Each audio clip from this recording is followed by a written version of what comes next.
They say marriage is for better or for worse, but they never warn you that the person who promised to protect you might be the one orchestrating your slow, deliberate destruction. I woke up strapped to a cold metal gurney, the blinding fluorescent lights burning into my eyes while two strangers in scrubs pinned me down, injecting something heavy and numbing into my veins. Through the haze, I saw my husband David standing near the doorway, holding a handkerchief to his eyes, pretending to sob while whispering to a doctor that I had completely lost my mind. The absolute betrayal sliced through, my chest deeper than any physical blade ever could, because just 12 hours earlier, I was a successful graphic designer, a loving wife and a mother. Now I was a certified lunatic in a high-security mental facility, and the most terrifying part was realizing that my own husband had planned this for months, without me suspecting a single thing. Before I tell you how I turned his perfect crime into his absolute worst nightmare, please take a second to subscribe to the channel and turn on notifications, because stories of survival like mine deserve to be heard, and you won't want to miss a single second of this twisted journey. Lying on that thin mattress, listening to the echoing screams of other patients down the hall, my mind raced back to how this nightmare actually started. David and I had been married for 5 years, living in a beautiful suburban home in Connecticut. Or at least, it felt beautiful until the subtle gaslighting began. It started with misplaced car keys, forgotten appointments, and David gently telling me that I was getting terribly absent-minded.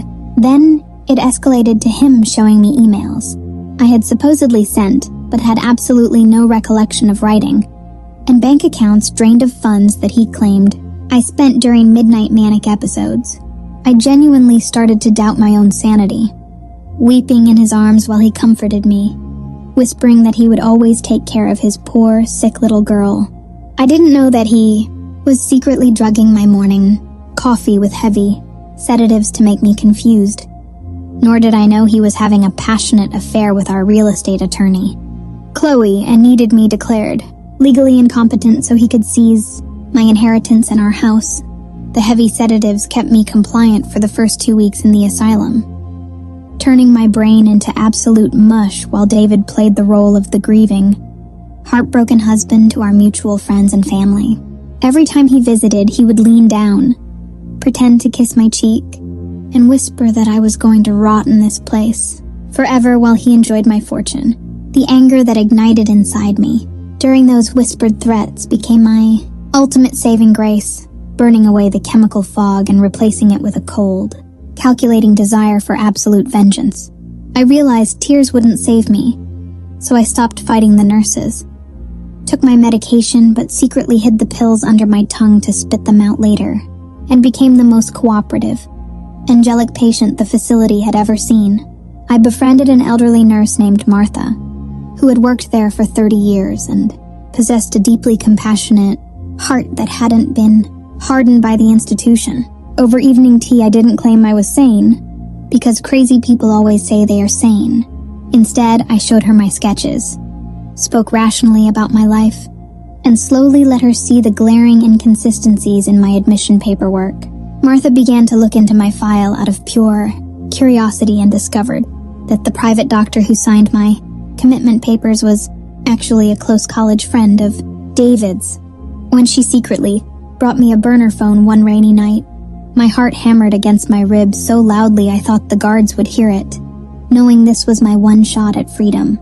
Instead of calling the police, who would just believe the legal documents David had manufactured, I called a fierce underground private investigator named Marcus, whom my late father had trusted implicitly. Marcus went to work immediately, uncovering the digital paper trail of David and Chloe's affair, including text messages where they joked about how easy it was to trap me in a madhouse. My fear completely vanished, replaced by a ruthless patience, because I didn't just want to escape this hospital. I wanted to ensure David entered a prison he could never buy his way out of.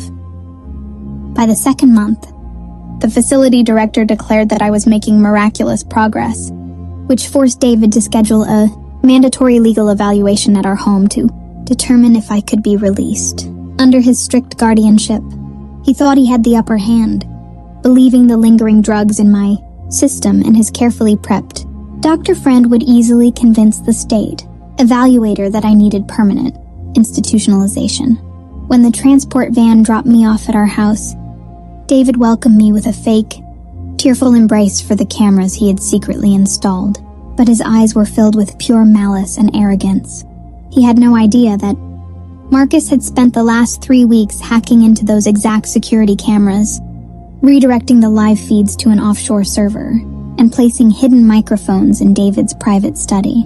The night before the evaluator arrived, David walked into my bedroom, poured a glass of wine, and dropped 2 crushing blue pills right into it, smiling like a demon. He told me that if I didn't drink it and act completely unhinged tomorrow, he would make sure my younger sister suffered a terrible accident.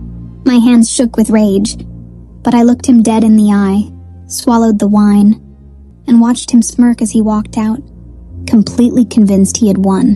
What David didn't realize was that I had spent weeks training myself to induce vomiting, and the second his footsteps faded down the hall, I flushed the toxins completely out of my system.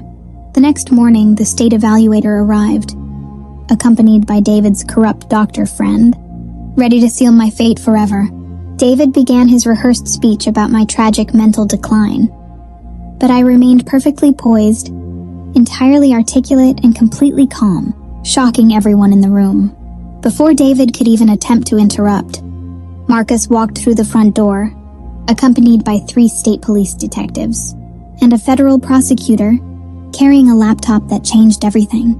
The look of utter confusion on David's face turned into absolute, paralyzing terror as the prosecutor pressed play on the laptop, broadcasting David's own voice through the living room speakers. The entire house echoed with the crystal-clear recording from the previous night, capturing David explicitly admitting to drugging my wine, threatening my sister, and bragging about falsifying my medical records with Chloe to steal my inheritance. The corrupt doctor instantly turned pale, dropping his briefcase and begging for an immunity deal right then and there, while David stumbled backward into a bookshelf, sweating profusely and realizing his empire of lies had completely collapsed. The detectives moved forward with terrifying speed, slamming David against the wall and clicking the heavy steel handcuffs around his wrists, the exact same way he had done to me just 2 months prior. As they dragged him out the front door in full view of our whispering neighbors, he screamed my name, begging for mercy and claiming he loved me. But I just stood on the porch, sipping my coffee with a serene, icy smile. He was charged with aggravated drugging, corporate fraud, kidnapping, and conspiracy, ensuring he would spend the next 25 years behind bars, while Chloe's legal career was completely destroyed overnight. I watched the police cruiser pull away, feeling the heavy weight of oppression finally lift from my shoulders, knowing I had entirely reclaimed my life, my money, and my dignity. If this story of ultimate survival and fighting back against toxic betrayal touched your heart, please share it with someone who needs the strength to stand up for themselves today. What would you have done if the person you loved, most in the world, locked you away in a dark place just to steal everything you owned? At the end of the day, the people who try to break you often forget that iron is only forged and made stronger through the absolute hottest fires.